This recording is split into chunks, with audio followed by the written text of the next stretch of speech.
Let's begin. We're starting to run a little short on time, so we're going to hit the ground running today so that we can get started on linear systems. I hope to close the loop on, pun intended, I hope to close the loop on the error analysis today, Taylor series. Really, this is not part much, it has a little bit to do with error analysis for sure, because we're going to be using errors as we look at the Taylor series, but this is also as much about the Taylor series as it is about errors. So there's a lot to be learned here from the Taylor series. And this also, like I said last time, I spent a little more time on error analysis this year because it's, I cover the error analysis. I could cover it in one lecture, but it's the Python programming components that I believe are so helpful. So if you compare yourself today to yourself at the beginning, 4 lectures ago, right, when we started this class, just try to measure how much you learned in Python, right? Is it that much, or this little much, or nothing? So I hope it's a lot. Yep. All right. Thank you. Thank you. That's a good testimony. I appreciate it. So put your name tags in front of you, please. Today we're going to look at one last piece from Python. Also learn about the Taylor series more, and we will start with this coding activity. It's the 6th coding activity apparently in this unit. And the purpose here is to visualize the Taylor series. So what do I mean by that? You see the Taylor series has a bunch of terms in it. Okay? And the claim is the more terms you add, the more accurate you become. Now these terms are just polynomials, x squared, x cubed, etc. So what if we plot them? What if we plot the first term, the first 2 terms, the first 3 terms, the first 4 terms, and so on, versus x? What is that going to look? You'll see that as we add more and more terms, our Taylor series is going to start resembling more and more true function. So what we will do here, we're going to take the Taylor series of the sine function. So suppose we know how to plot this one, so we will use the built-in Python sine function from NumPy, and we're going to plot sine x versus x. So that will allow us also to learn a little bit about plotting with Python. And then we're going to plot pairs of terms, or like successively add terms in the Taylor series and visualize. And so we will first plot x, and then x minus x cubed over 3 factorial, and then that plus x to the 5 over 5 factorial, and we'll add a few more terms, and compare the plot of those terms with the true function sine x, and see what happens, okay? So in other words, our plan would be on the same graph. We want to plot x, and then x minus x cubed over 3 factorial, and then x minus x cubed over 3 factorial, plus x to the 5th over 5 factorial, and so on. And of course, we don't want to forget to plot sine x, okay? So let's get your Jupyter notebooks up and running. All right, let's zoom in a little bit for those in the back. We will definitely need NumPy, so your boilerplate is going to be NumPy. Do we need the math module? The math module is not going to help us because the math module provides functions that operate on a single value. Over here, I want to plot the entire sine function versus many values of x. So I want to be able to apply the sine function on an array of x values and plot those. So it's the NumPy, the sine from NumPy that is going to be helpful for us. So I will import NumPy as NP. And that's fine. You can import math as long as you call the sine function from NP. Now, one other thing that we will need is the plotting library. You might have done plotting, and you probably have seen it in the EasyPy slides. We'll reset that today and introduce it again. So for plotting, you will need the following: import matplotlib.pyplot as plt.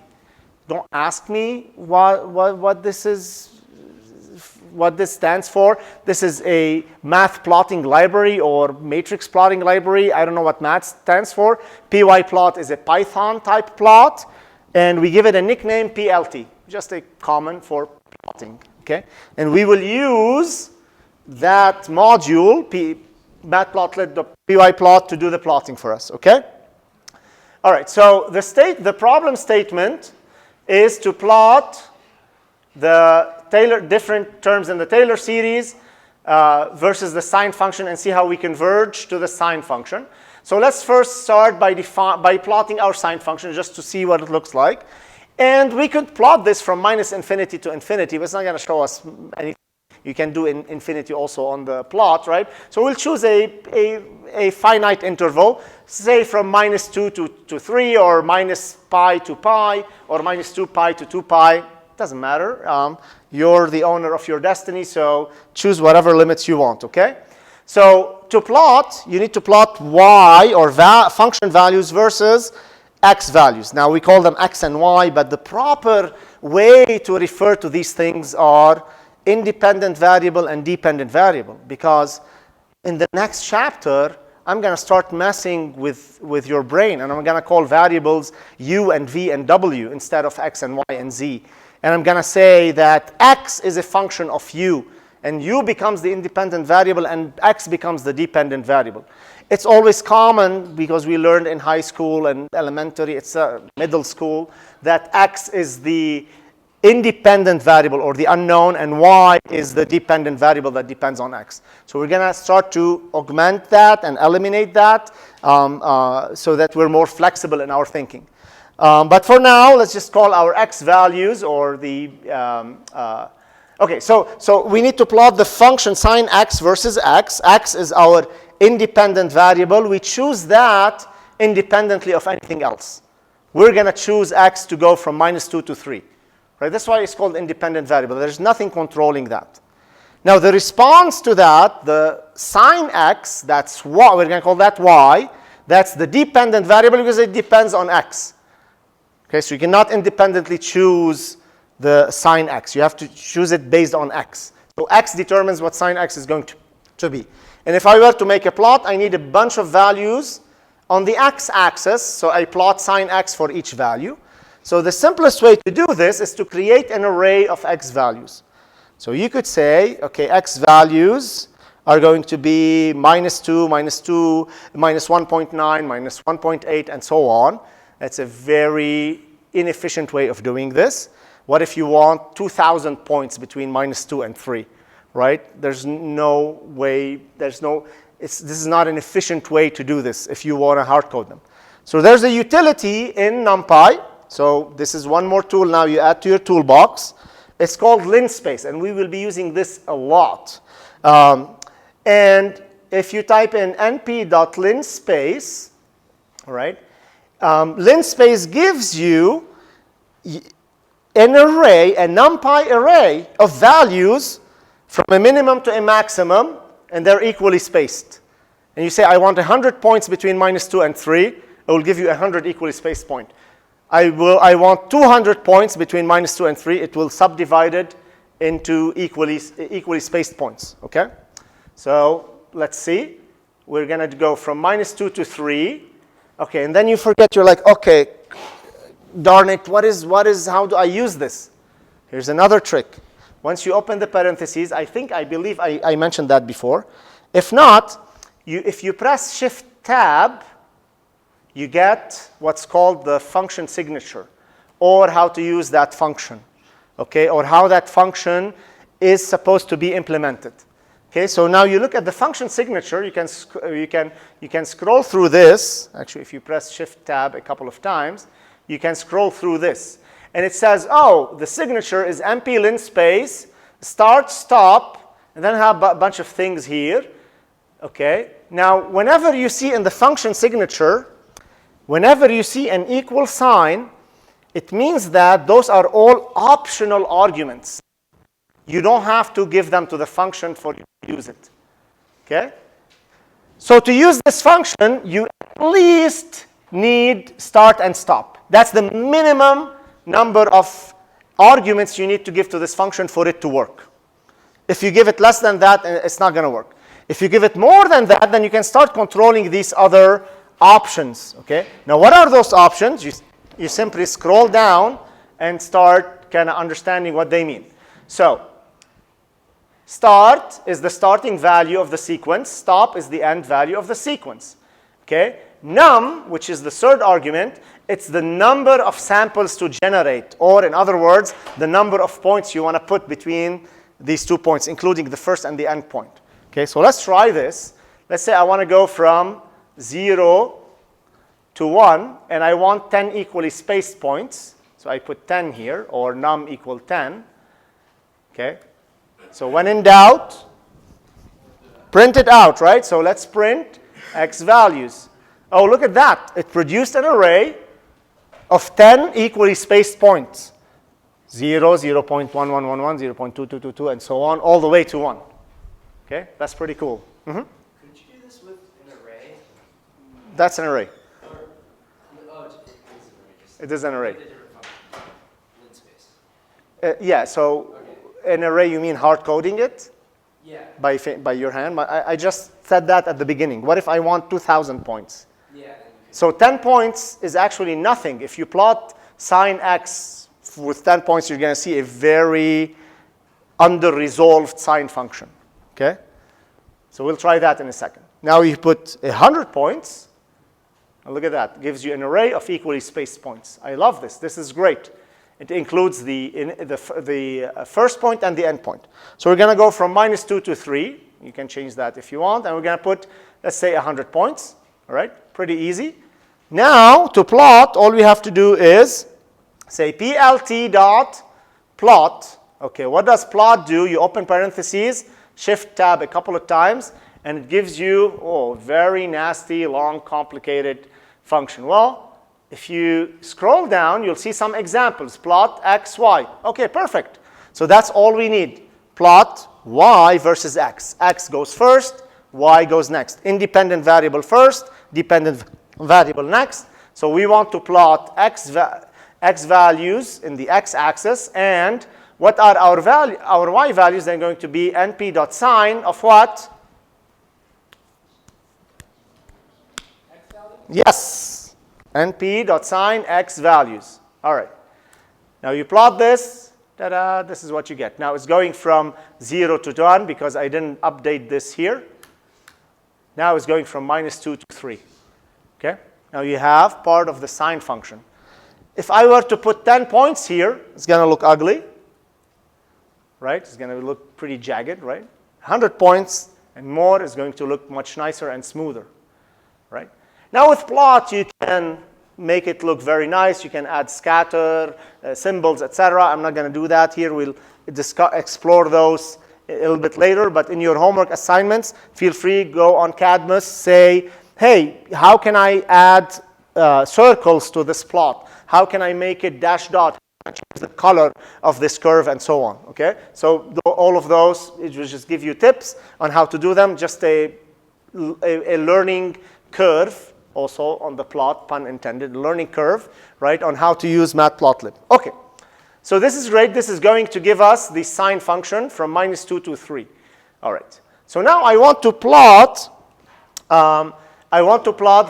The other guys here: x minus x cubed over 3 factorial, and this and that, right? Okay. So we can do this. We can do this the hard way. We can say plt.plot x values, and then plt. So that gives us the first one, plt.plot x values, and you could do x values minus x values cubed over 3 factorial, right? Oh, where do I get factorial from? Turns out I need math. So import math, okay, over math.factorial, factorial 3, right? So that gives me the second one over here. And if I were to plot those, it's going to give me an error. Math is not defined. Okay? Math is not defined. Why? Because I didn't execute it here. I'm going to execute this and go back here. Aha! This is what's going on. Okay. So I'll give you a minute to copy this blindly, and then think about it as you're copying. What we're doing here, we plotted the true sine function, which is in blue here. Okay, it's this blue one. Okay. Then we want to visualize the Taylor series. We said, let's plot the term, the first two terms, the first three terms, and so on. We can add more to that, right?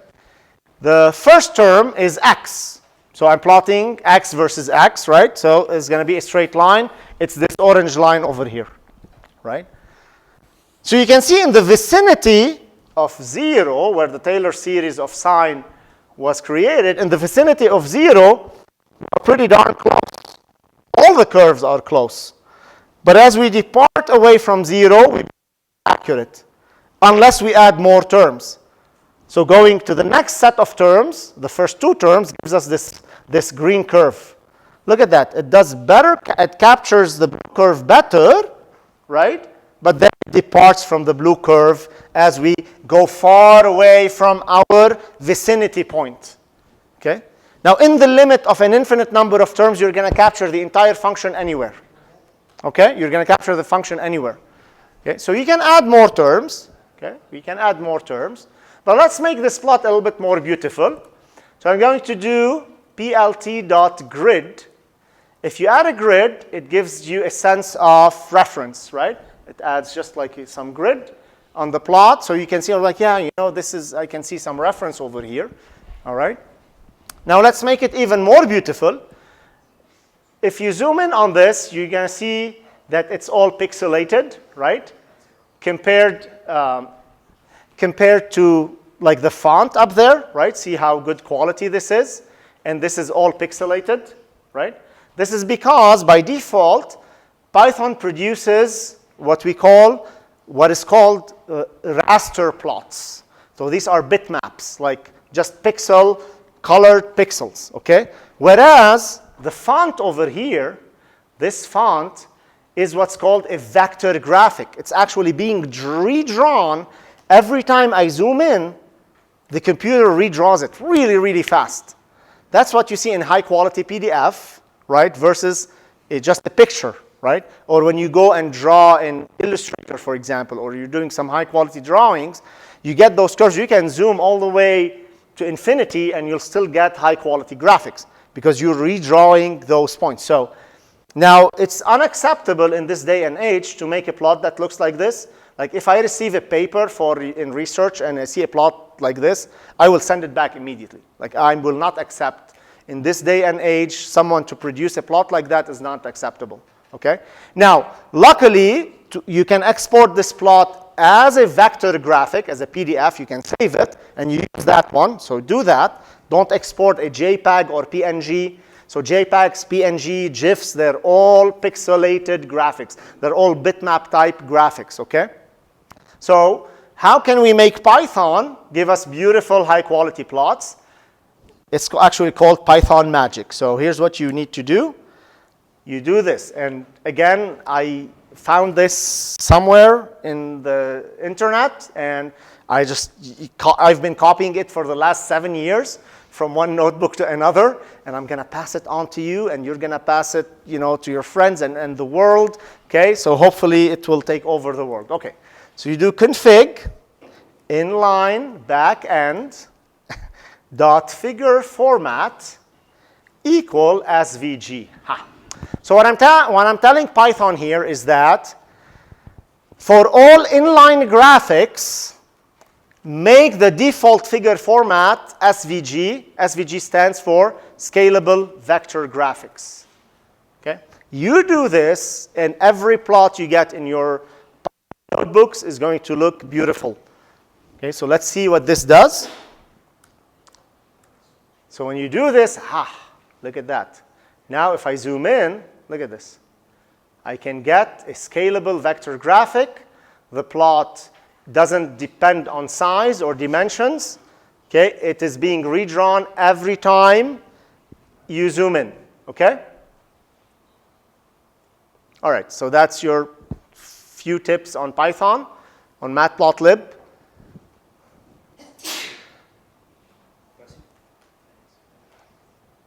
Okay? All right, so I hope I shed some light for going back to the Taylor series. I hope I shed some light, a little bit more light over here, on how the Taylor series works. Let's just, for the sake of illustration, just add one more term, which is this guy, x to the 5 over 5 factorial. And I'm doing this here in the brute force approach. I would never do it like this.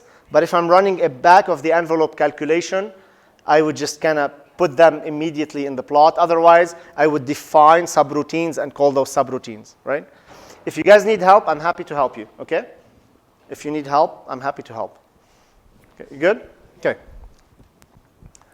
All right. And then plus x to the 5 over 5 factorial. All right, so let's see this one. This one is in red. And look at that. It does an even better job than the green one. So we started with orange, went to green, and then to red. And then it's going to keep like oscillating around that blue curve until it captures it. But the thing here is, and one of your colleagues asked me last time, this Taylor series was developed in the vicinity of 0. So everything around 0 is pretty close. Right? Even one-term approximation is pretty close. In fact, you know, if you remember your high school or your early calculus, the limit of sine x as x approaches 0 is what? It's x. Okay? In other words, sine behaves like the straight line x as x approaches 0. Okay? Because sine 0 is 0, actually, right? Okay. That's really good. All right, we're done with this now. I committed a lot of sins here. I didn't put labels on the axes. But my TAs will not duck points for me because they can't, right? And so, but they will duck points for you. If you don't put labels on your axes, okay, nobody's going to understand what your plot is doing. So you need to put labels, like this is the x values, these are the y values, whatever. Put units and dimensions and all of that, okay? Don't go with my bad example, but I can justify that because I'm short on time. I need to teach you the important things. The axis labels are mundane things. They're important, okay, so you need to do them, but I'm not going to do them all the time. Okay. Okay, great, perfect. All right, we're not even done yet. Okay. So we're still talking about truncation error, if you remember. If you don't, here's your reminder. We were talking about truncation error. We talked about Randolph error. We're talking about truncation error. We're using the Taylor series as an example, as the best example of where truncation error shows up. So this was our infamous Taylor series in the vicinity of some point A. Now, in practice, we cannot add an infinite number of terms, so we have to truncate the infinite series. We did that in the example on last Thursday, where we kept adding terms until we hit a certain tolerance, right? But all the terms we neglected, what happened to them? Okay, so obviously we didn't get the true answer. We got an answer with a certain error, but the difference with the true answer is all of those terms that we neglected. And those terms that we neglected are called the truncation error, because we took a full infinite series and we said we're going to stop after a certain number of terms, 2, 5, 10, 15. Anything you leave out is called the truncation error. So suppose you truncate after the first n minus 1 terms, then this would be your approximation, and this would be your truncation error. So we would have used this as our approximation to the function f. Therefore, everything we left out is going to be called our truncation error. And the truncation error in this case contains an infinite number of terms, because those terms all the way go to infinity, right? All the way to infinity. Okay. Now, here's the definition. If you truncate at term n, the truncation error will be, it's well defined, but it's an infinite series, still an infinite series. At a plus dot, dot, dot. Okay. So that's the formal definition of the truncation error. It's still an infinite series, which is annoying. It will be hard to manipulate and reason with. However, we notice and observe and know from mathematical theory that this truncation error is always bounded, okay? And it is always bounded by the leading order term in it. The term, that first term is going to dominate the value of that error. Okay, so here's how we express this. We say that the truncation error, which is an infinite series here, is dominated by this first term, the nth derivative.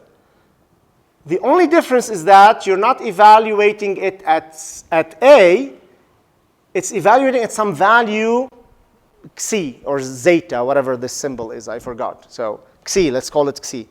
So where xi is some value between x and x plus a. Now, where did this come from? Don't worry about it. Know that this is a bound, that there is some value between x and x plus a, okay, where this entire truncation error is bounded by this value. So you could say that this is less than or equal than that value. Okay, so that's the worst case scenario. It's bounded and it's a finite value. That's very important. It's not infinity. It's a finite value. It's a number. Okay. Do we ever need to know this xi? No, we don't. Because in this case, all the reasoning is about bounds. Yep, it's less than that bound. Okay. So here's a better way to even write this. Sorry. Okay. So we say, yep, it's bounded by this f, the nth derivative of f at some value xi between x and x plus a. Okay. So here's another way that the Taylor series can be written, okay, which is equivalent to the previous one. So instead of putting f of x on the left, okay, this will be useful for what we will plan on doing later with heat transfer and differential equations. This form will be used. It's identical to the previous form.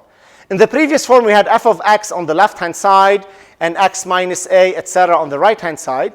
This is a similar form. This says that it's still a full Taylor series and it's an exact Taylor series. It's the same thing, just looks different. However, what I have on the left is f of x plus h. So now I'm positioning myself at point x and I'm saying, what is my value at f of x plus h? I'm expressing that in terms of the values at x rather than at a. Previously, we had f of x as a function of f of a. Now we inverted that so that we are more general because I want to have an independent variable x that I can vary. If you don't want to be concerned with that, just look at this form and what it says. It says that the function f in the vicinity of x at a distance h from x, f of x plus h, we can do f of x minus h. This is the Taylor series. Now this is simpler to write because we have f of x and h on the right-hand side instead of x minus a and x minus a squared and so on, right? So it's simpler in that form. But what's most important is that you have f of x over here. And then if you can vary x, you can start doing calculus on this Taylor series. Okay, so I'll show you an example of how we will use this to actually derive the forward Euler formula. What was the forward Euler formula for the derivative? Was the rise over run, the one you learned in high school, limit, rise over run. We will derive it from that, and we will derive it very rigorously, and then we will find what the truncation error is in that derivative. Okay, so I say that this form is useful when building what's called finite difference approximations to derivatives. Okay, so here's your activity as a group. Using this Taylor series of f of x plus h, so write this one write this one. Derive the forward Euler formula for the derivative. F prime of x is f of x plus h minus f of x over h. Okay? And show that there is a truncation error and also derive the truncation error. Okay? So grab your pen and paper and give it some thought. You might not know how to do this, but just try to give it some thought. You only need that formula. Now remember, we're after f prime of x, and remember you have the power to truncate. You have the power to say, this is going to be my approximation, and I'm going to neglect everything else. That is going to be my truncation error. So can you obtain that formula? Try it.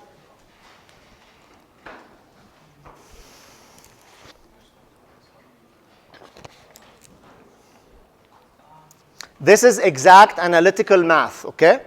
So you can just no numerical stuff yet. This is exact analytical math. No funny business, just obtain this approximation from that formula and show me the truncation error.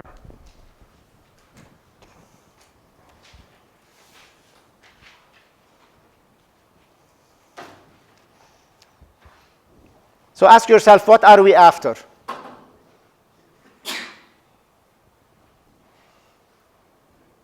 What am I asking you to do? I'm asking you to find f prime, right?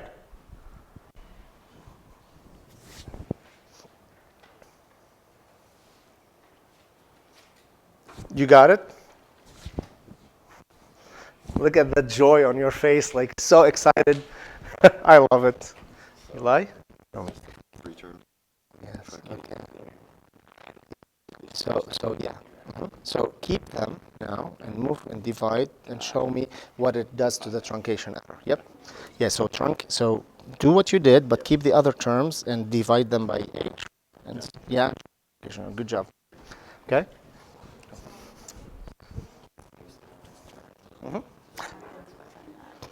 You gotta do it on the full formula and then truncate. So you're not wrong if you use those terms, but that's not the truncation error. You gotta manipulate the full formula first so that you can deduce the true truncation error. You'll be off if you don't do that. You can work as a group.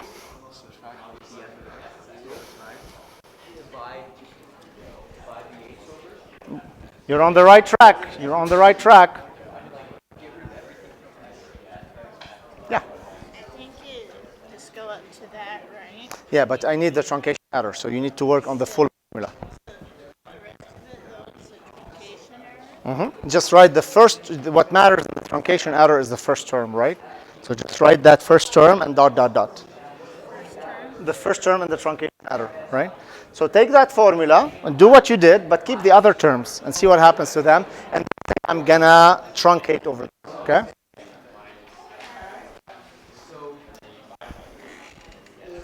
Okay. See, with some thinking, you're getting it. Don't forget to keep the full formula.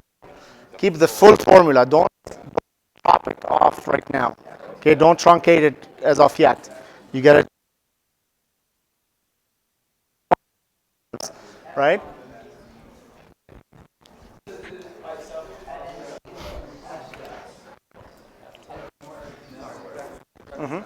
I said I will not respond to Tony, but I did respond, but that's okay. Is that correct? Yeah, yeah. Truncation? Yeah, that's even more than I asked. So the first term is usually enough because that first term is going to dominate the error, right? And so is it going to be a second derivative, a third derivative, right?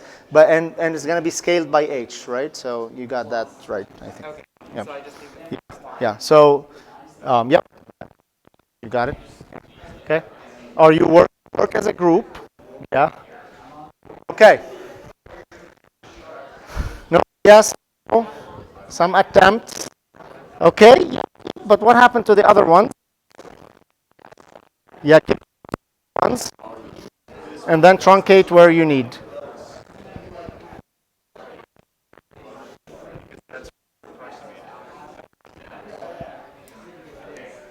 You got something?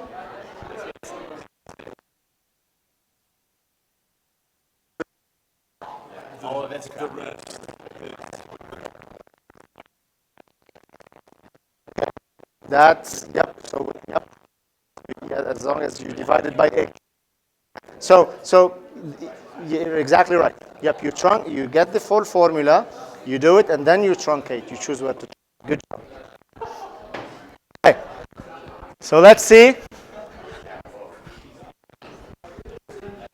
Okay. I think you all got it. Initially I was like, oh man, this is gonna be bad. But then like 30 seconds later, I'd say over 80% of the class got on the right track. So yeah, just have a little more confidence. I'm not tricking you here. The math is in front of you. I don't have trick questions, okay? But I want to augment your thinking, right? I want to push you to the boundary. Again, you want to take what we do together and just push a little bit. Just keep, it's going to be that nagging thing on you that will keep pushing you a little bit, okay? All right, so this is how I would do it. I'll take this formula, and the way I think about it is like, well, you know, I want f prime. That's what I'm after. Do I care about f double prime, f triple prime? I don't know yet, but maybe I can get rid of them. I don't want to get rid of them yet because I need to think about a truncation error. So I need to manipulate everything first and then truncate at the end. So if I were to isolate f prime of x, so I'm going to move f prime to the left-hand side. So I took that entire term h f prime, put it on the left, and moved fx plus h and rearranged everything. Okay, so you keep this here, move everything to the left, right? So you get f of x plus h minus f of x. This is good news because that's our formula, right? F of x plus h minus f of x. I got it here, and I have a bunch of terms here, all right? And there's an h here, so what if I divide by h? Then I get f prime of x is f of x plus h minus f of x over h, and a bunch of things. And well, you know what? I'm happy with this. Let's go ahead and just truncate. This would be our approximation, and this would be our truncation error. Right? No mystery here. No magic. It's that formula was given. You just had to move terms around. Okay? Now, that truncation error is bounded from the theorem I showed you earlier by that leading order term, which is great news. So this entire infinite series is bounded by half h f double prime at some point. And know that f double prime of xi is a finite value. It is the same for the function for any value of h.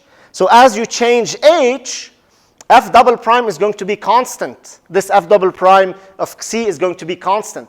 So the error will only depend on h.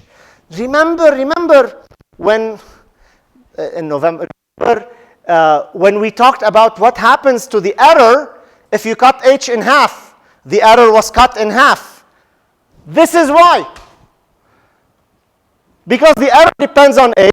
If you cut h in half, the error is going to be cut in half. Why? Because this f double prime of xi is constant. Right? It's the bounce. Power of math gives you insight into the world that no one else can see. Okay, so now we consider this forward Euler approximation. That's our truncation error. I kind of already answered that. So what happens to the truncation error as h is decreased? Okay, so this is our truncation error. It's bounded by, you can say that it's equal in the worst case, it's equal to half h times f double prime of xi. If f double prime of xi is a constant, so call it m or constant, then the only thing that's changing here is h. Why? Because it's a parameter you can control, right? You choose, when we did the derivative, we were choosing what the h value was. So first thing to observe is that as h is decreased, the error is decreased, right? Error, function of h is decreased, it's proportional to h, then the error is going to decrease. And then if you cut it in half, the error is going to be cut in half. And if you cut it by an eighth, the error is going to be cut by an eighth. So, okay? So here's how I would do this more rigorously. So I would say that f double prime is some value m, and therefore the truncation error is half times this constant times h.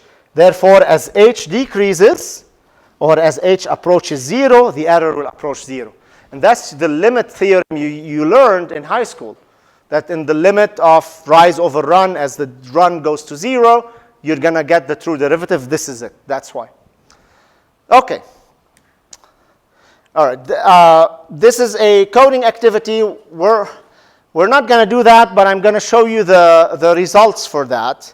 It will take us some time. I want to get started on linear solvers. Today is Thursday, right? Yeah. So the idea here is I want to take this function x squared minus 3x plus 1 and compute the first derivative approximation at x equals 0.5 for all of these values of h. Okay, 0.1, 10 to the minus 2, 10 to the minus 4, and so on and so forth. And report the absolute true error, okay, because we know the true value of this polynomial, the derivative of this polynomial. So I'm going to report the true error in absolute value. And then we're going to observe what happens to the error as h is decreased. Actually, let's do it together. I think it's valuable to do it together. Okay. So then I want to plot the absolute true error, which is true value minus approximate value. Okay, I want to plot it versus h. So we're going to plot the error as h is decreased. So for this value of h, we have a true error. For this value of h, we have another true error, etc. So this is a true error, not an approximate error. Okay, and there's a reason that I'm doing this. Okay, so let's get our notebooks. All right, so we'll create a new Python kernel, and we'll say fall 2024, coding activity 7, truncation error for forward Euler method. Okay. And now for this one, we will definitely need NumPy. So what I do, I just come here, I take this, copy paste it. Just copy and paste it, boilerplate. I don't think I need math. Just keep it, what the heck. Okay, so execute, great. Now what is our function here? F of x is x squared minus 3 plus 1. So let's put it in a routine. Define my function. It takes an independent variable, just call it x, and it will return x squared minus 3x plus 1. Okay? So that's this guy. All right? We can plot it if you want. So I guess now if you're in doubt, plot it. Someone laugh, please. Come on. X values is equal to np.linspace. Let's say from -1 to 1 with default 50 points, plt.plot, x values, my function. I didn't execute this, so it's not auto-completing. My function of x values. All right, so it looks like this. It's a parabola, right? So we do -2 to 10, for example, right? It's a parabola, nice and easy. Okay, great. So now I define my forward Euler method. Define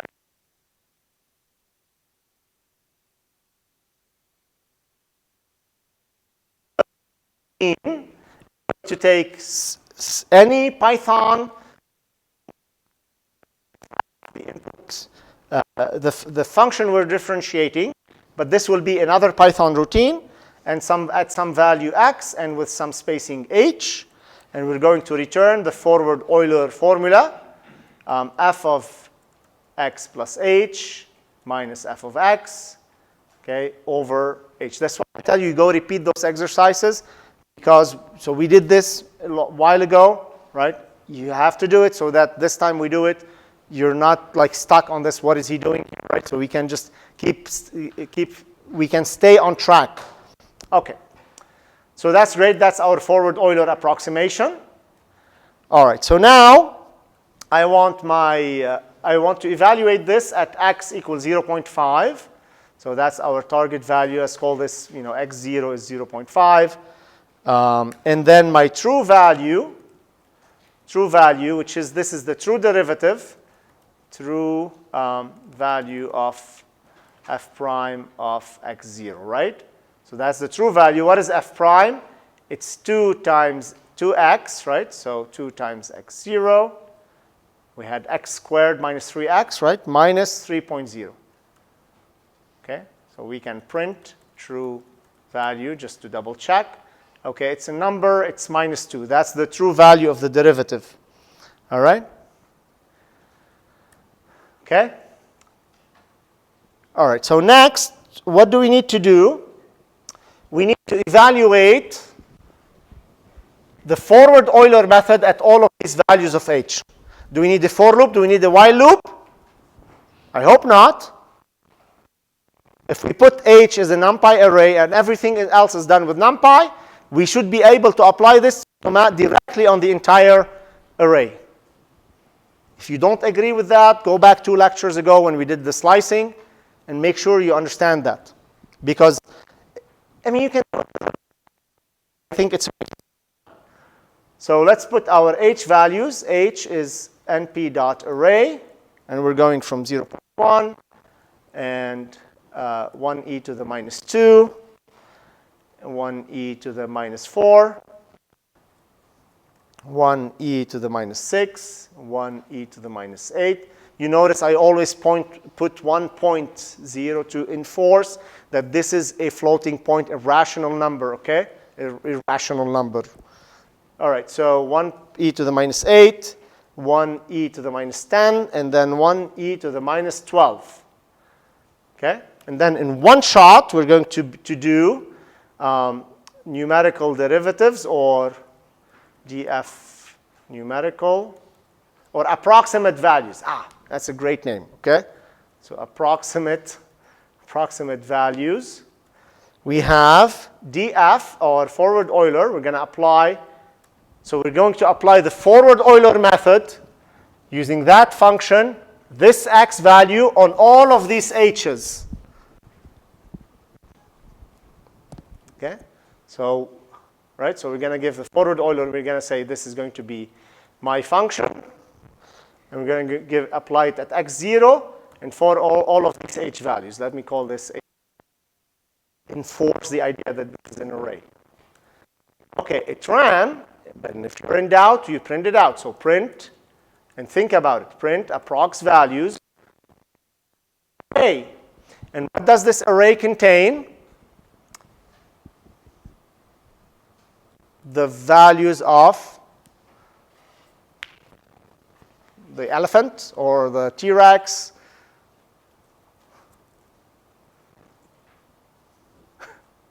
Eli, I have no one else but you to help me with this answer. Yes, the approximations at the different h values.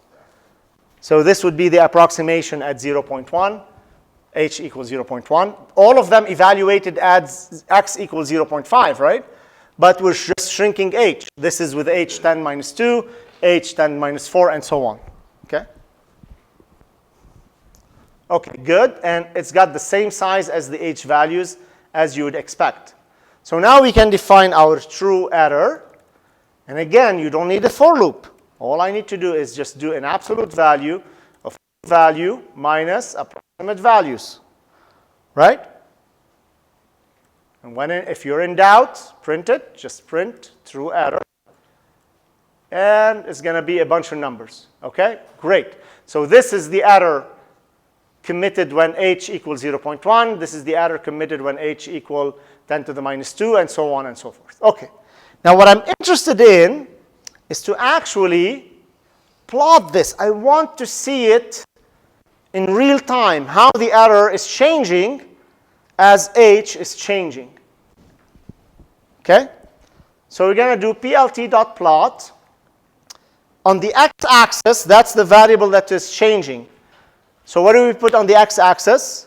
So we want to see how the error changes as h is changing. H values on the x-axis, and the error values on the y-axis. Okay, so on x, we're going to put h values, and on the y-axis, we're going to put true error. Okay? And then you get something like that, which doesn't show you much. Okay? Doesn't show you much. Okay? Well, there's a problem here. Okay, let me, and this is like a straight line, right? But there's like a little thing over here. If you notice, there's a little blip over here. I'm like, huh? Let's go back to the problem statement. And what Professor Saad is asking us to plot the error on a log-log plot. You remember the logarithm, right? The logarithm tends to magnify things that are very small. Just like you're zooming in, but you're changing the scale, right? It's like very big for small. The scale is big for small numbers, and it shrinks as you get to larger numbers, right? That's the power of the logarithm. Okay, so let's try a log-log plot. But before I do that, I just want to put this straight line. It's weird because I can't tell where my data points are. To be more rigorous and thorough, whenever you have discrete data, you should always put symbols where the discrete data are. Even if you have 1,000 symbols clustered together, skip every other symbol or every 10 symbols. But put a symbol to indicate that this is not an analytical formula. These are discrete data. They are given at discrete points. So the way you do this quickly with Matplotlib is just after so this is the independent variable, the dependent variable, and then you just can do this, just put the single quotation mark, and I default to the symbol O, which is a circle, and if I put a dash next to it, it's going to draw a line and put a circle where each data point is. Oh my goodness, look, where are all the data? Right? Where are all the data? How many values of H did we have? Like, okay, you might be bored with what I'm talking about here, but that's exactly what you need to be thinking about when you are doing your homework or solving problems. This is called critical thinking, so there's no mystery about it. Okay, so I plotted this, but I could only see like one circle here, and one here. However, how many circles should I see? However many values of H should I have? 1, 2, 3, 4, 5, 6, 7. Shouldn't I see 7 circles? Yeah. You bet. I better see 7 circles. Where did they go? Looks like they're all clustered over here together. So that's why you say, if my data is clustered, I better log it. So you're plotting data in your project, in your consumer project, whatever you see all of your data clustered on one point and like 2 data points out. Well, instead of zooming in here, just do a log plot. So you'll rip this apart, you'll expand it. To do log plot, you just simply go here, instead of plt.plot, put log. Easy. Okay, log. What happens? Whoa. Now this is interesting. Now we've expanded all of the data. Okay? We've expanded all of the data. But it can be a little bit misleading because the high values of H are here and the small values of H are here. So we're moving in this direction. As we decrease H, we're going in this direction. So we start at 0.1. That's our error. We go to 10 to the minus 2. We go to this point, right? Indeed, the error is decreasing, right? Keeps decreasing. As we decrease H, the error is decreasing. But then what's going on here? Why did it start increasing again? Is math lying to us? We know that the truncation error should go to 0 as H goes to 0. Okay? We're bringing H to 0. So we're pulling H to 0, and we're trying to pull this down, but it wants to go up. So I want theories or hypotheses of what's going on here. Could it be like a round off or something like that? Maybe? Okay, so we got round off here. How round off maybe? Like, could you clarify? I don't know. Well, maybe not necessarily round off here, but maybe it's running out of bits to approximate that super small number, so it's just bringing some. So it's round off. Yeah, round It is round off, okay. So what other theories do we have? I know you all love to theorize about things in the world. So theorize about this. You see this picture. Imagine you're on a forum or on Reddit. You're like, you want to give your opinion about this. Do it. Off the record.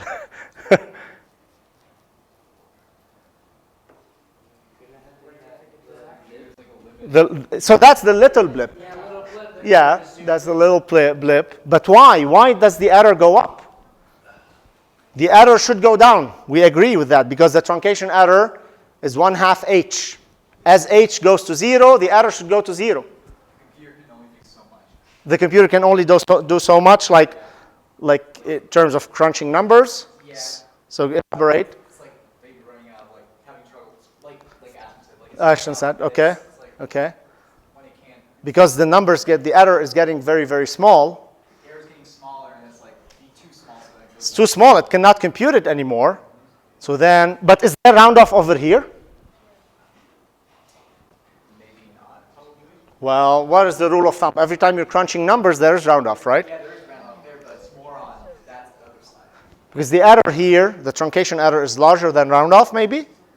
And over here, the truncation error is less than round off, so round off dominates. And that's exactly right. What's happening here is we thought we were only plotting the truncation error. But the fact that we put it on a computer, so if I'm drawing this by hand, I will draw a straight line down. Okay, theoretically, E versus H is a straight line that goes to 0 as H goes to 0. But when you put it on a computer, those derivatives carry round off. So what's happening, in each calculation, there is the truncation error. So you take the difference between true value and approximate value. That difference is equal to the truncation error. But because it's on a computer, there's an additional round off error. Over here, the truncation error is bigger than the round off error. So you don't see the round off error. Over here too, over here, over here, over here. But the error here is so small that my computer can handle. The truncation error piece is so small that round off is over. Equal to truncation plus round off. And over here, round off is going to dominate. Okay? So that's what's happening. And it turns out that for my computer, any value of H below this is going to be useless. Yes? So is the true error, if we can find the true error, is it always equal to the truncation error in that case? If you plus round off. So if you're putting it on a computer, theoretically, it's only equal to the truncation error. But when you put it on a computer, you can't capture that. You need more bits, right? So that's why I'm saying on my computer, the best I can do for this problem is use this value of H. Anything more, I'm not gaining any more accuracy. Okay? So Yeah. if we have like this like insane computer that can like that's like capable of like It will push. 1,000 big computers. It will keep pushing down, but there's going to be a point where it's going to go up. Yeah. Yeah. Okay? All right. This is a very exciting, at least to me, it's a very exciting problem. Okay. So you see this? We forgot to account for round-off errors. Which brings us, finally, to total numerical error, which is the sum of truncation and round-off errors. Okay, so we started by finding the two categories of errors we encountered in numerical calculations, which were round-off and truncation. But in practice, you get both of them. Every time you put something on a computer, you have round-off. If you got truncation, you're going to add that to it. If your error analysis shows some funky behavior after some small value, that means your round-off has dominated your calculation. Okay, and there's no point in trying to get more accuracy. Okay, and that ends it at 3 o'clock.